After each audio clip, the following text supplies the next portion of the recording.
তন্ময় ভাই, তুই কেমন আছিস? এই রে, ভালোই আছিস ভাই। তোর নাকি এখন দিনকাল খুব ভালো যাচ্ছে। কেন রে ভাই? তুই নাকি একটা মেয়ে পটিয়েছিস। আরে তোর মতো কি আর কদিন দেয়ালে ঘষে কাটাবো? তুই তো মানে সেই আজীবন হাত দিয়েই চালালি, শুধু আরে ইনস্টাগ্রামেই ফোনে মেয়েদের সঙ্গে চ্যাট করিস। একটু আধটু কি দেয়ালে ঘষবনি?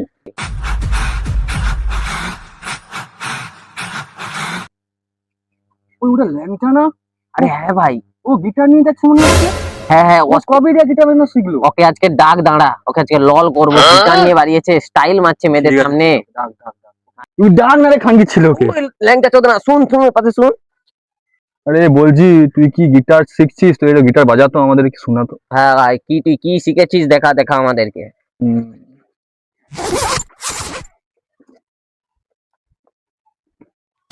আরে ভাই, তুই ব্যাগ থেকে দিচ্ছিস। এ খানকে ছিল, তুই কাই দিয়ে গিটার শুরু করছিস? কোথা থেকে শিখেছিস?